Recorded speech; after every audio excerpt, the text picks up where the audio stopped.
Lionel ini teman-teman, semakin banyak keingintahuannya. Dia selalu bertanya kepada orang-orang. Dan dia pun dinyatakan sangat cawis, sangat cerewet gitu loh. Nggak pernah nggak bertanya, keingintahuannya itu sangat besar. Misteri, sejarah, mitologi, Peristiwa horor. Assalamualaikum warahmatullahi wabarakatuh. Hai, ketemu lagi nih dengan channel aku. Terima kasih ya kalian sudah klik video ini. Semoga kalian semua sehat walafiat ya. Teman-teman, di video kali ini aku akan membahas nih tentang kisah seorang manusia yang berwajah singa. Kisah ini tentang Stefan Bibrowski. Nah, kalian penasaran dengan ceritanya? Simak ceritaku sampai habis ya.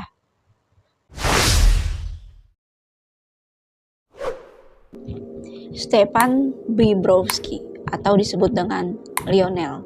Saya sebut saja Lionel ya teman-teman. Yang lahir pada tahun 1890 di Wilchagowa Kongres, Polandia. Lionel ini lahir dengan kondisi yang sangat langka. Dia sangat berbeda dengan bayi-bayi pada umumnya. Seluruh tubuhnya ditutupi rambut setebal 2,5 cm dari ujung rambut sampai ujung kaki. Kondisi itu teman-teman disebut dengan hipertrikosis, yang dimana kondisi langka berupa pertumbuhan rambut yang berlebihan atau nggak normal ke seluruh tubuh, bahkan sampai ke wajah. Ya, di seluruh wajah pun tertutup oleh rambut itu. Kondisi ini juga bisa terjadi saat baru lahir dan muncul seperti Lionel ini teman-teman. Bahkan kondisi ini juga bisa muncul saat sudah dewasa. Dan penyakit hipertrikosis ini dapat diwariskan secara turun-temurun, bahkan secara genetik yang melalui kromosom teman-teman. Dan penyakit hipertrikosis ini dapat dialami oleh perempuan dan juga laki-laki. Nggak memandang usianya, entah masih muda, bahkan tua. Dan nggak memandang ras, jenis kelamin, dan berbagai rupa teman-teman. Pada saat Lionel ini lahir teman-teman, banyak yang belum memahami tentang penyakit yang dialami Lionel ini. Ibunya pun bercerita teman-teman, saat ibunya Benedetta mengandung Lionel ini teman-teman, pada masa kehamilannya itu, sang ayah ini diserang oleh singa. Dan sang ayah ini juga itu. Nah, pada masa itu, Benedetta sang ibu ini sangat trauma, sangat takut. Bahkan traumanya itu sampai lari ke janin. Sang ibu pun mengatakan, kalau hal ini yang terjadi pada Lionel, itu terjadi karena ulah ayahnya Michael. Ya, karena ulah ayahnya ini menganiaya singa itu, hingga terjadilah hukum karma turun ke anaknya. Pada zamannya itu teman-teman, mereka mempercayai hal-hal mitos. Kalau semasa kehamilan sang suami ini berbuat ulah menyakiti binatang, pasti anaknya bakal kena gitu. Dan itu pun menjadi cerita dramatis sangat umum. Tapi ada juga yang mengatakan kalau sang ayah ini memang binatang-binatang, terutama singa teman-teman. Apalagi singa itu sering ia temui di daerahnya. Rambut yang memenuhi tubuh Lionel ini teman-teman begitu panjang dan sangat lebat. Kalaupun dipotong atau dicukur pasti tumbuh lagi, bagaikan rambut gitu loh. Semakin tumbuh semakin panjang dan semakin lebat, sehingga dibiarin aja. Dan diyakini bahwa rambut-rambut itu akan rontok dengan sendirinya. Sang ibu pun merawat Lionel dengan penuh kasih sayang, seperti bayi-bayi pada umumnya, seperti anak-anak pada umumnya. Bahkan dibantu dengan sang nenek untuk bergantian merawat Lionel ini. Namun teman-teman, di usia Lionel ini 4 tahun, sang ibu memberikannya kepada orang untuk merawatnya. Dan dinyatakan sang ibu ini sangat jijik dan sangat malu telah mempunyai anak seperti Lionel. Ada juga sih yang mengatakan kalau sang ibu ini gak sanggup lagi merawat Lionel, karena pada masa itu sang ibu ini kekurangan ekonomi. Ya, masalah ekonomi yang gak bisa merawat Lionel lagi. Sehingga dia gak sanggup Akhirnya sang ibu memberikan Lionel ini kepada pengusaha lokal yang bernama Selmayr. Saat Selmayr ini melihat kondisi Lionel, dia pun melihat ada potensi di diri Lionel ini, teman-teman.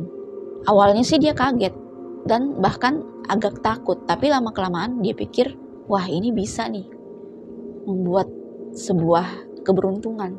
Ya, dia akan memanfaatkan Lionel ini untuk mencari uang dengan cara memamerkan dirinya aja.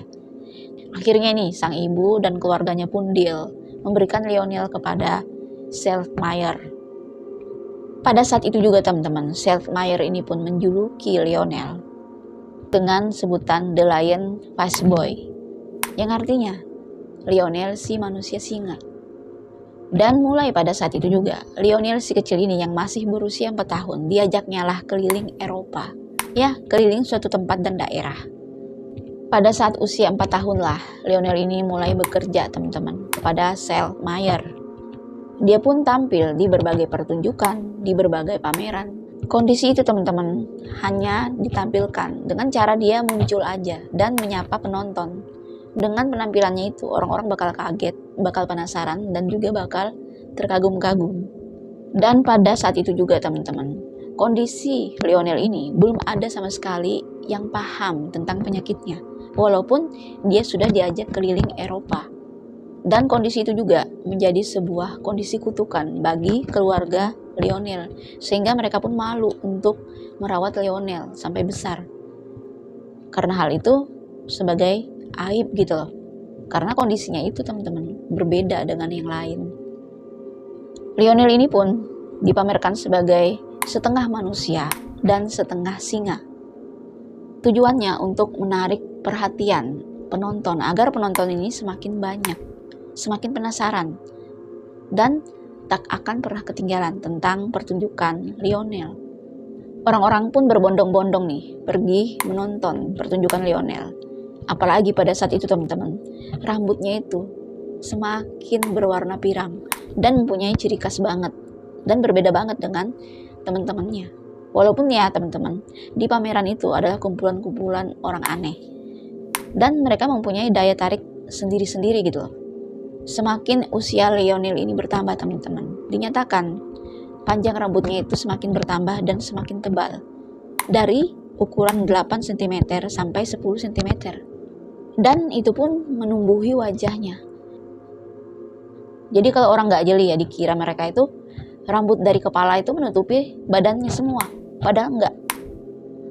Dari pori-pori badannya itu, kulit-kulitnya itu keluar semua tentang rambut yang sama dengan kepalanya.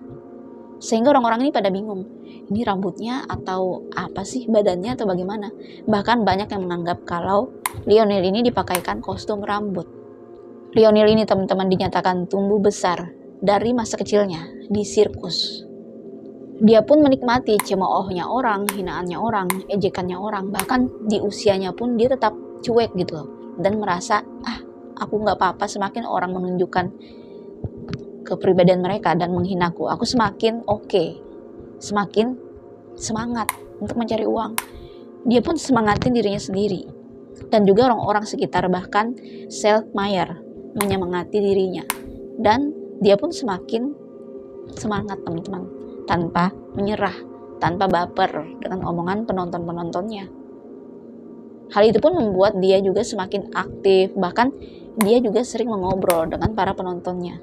Yang tadinya itu, penontonnya itu pada takut.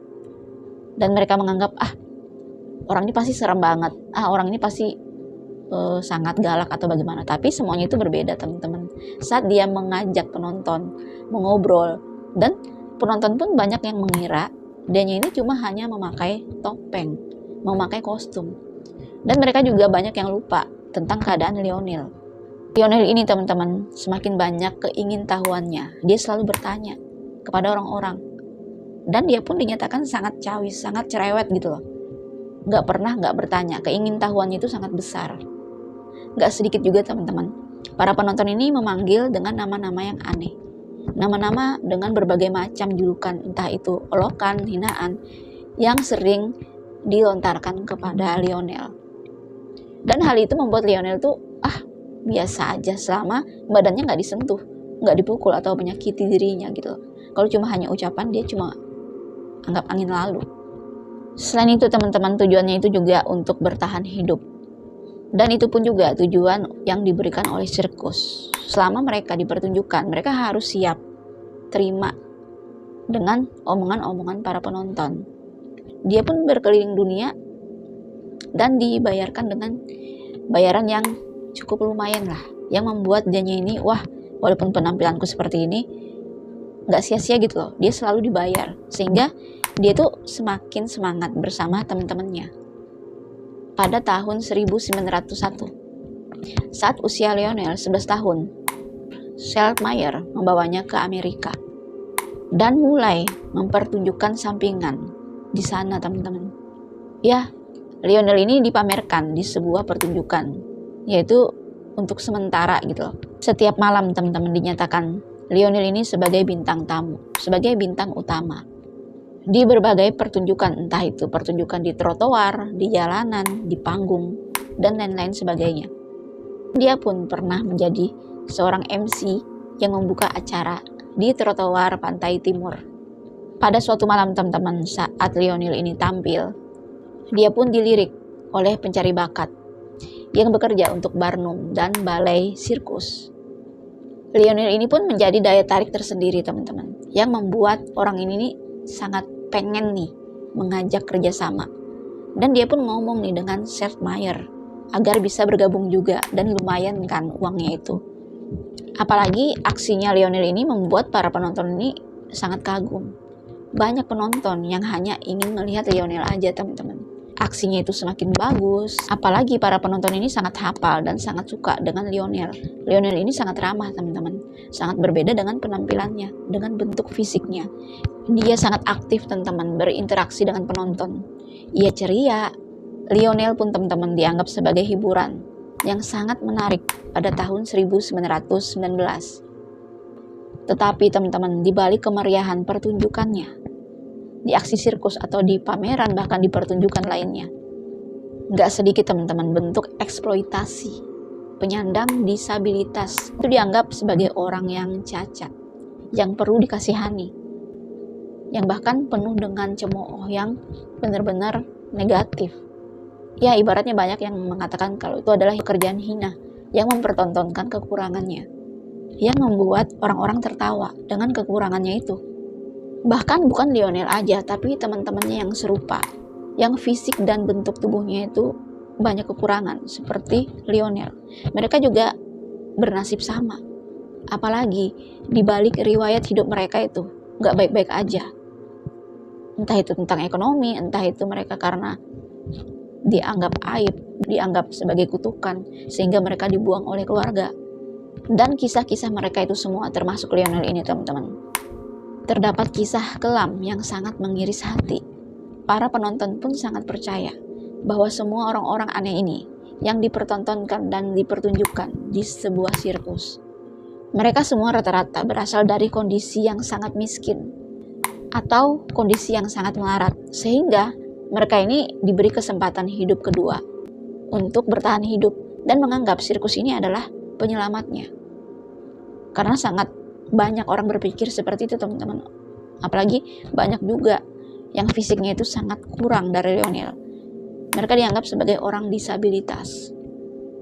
Bahkan berkarya diberi kesempatan oleh sirkus.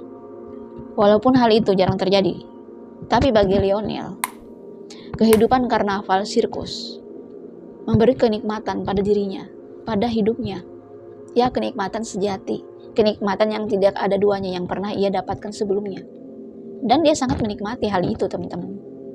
Gak terasa selama 19 tahun Lionel ini tampil di sirkus Barnum Ballet Circus.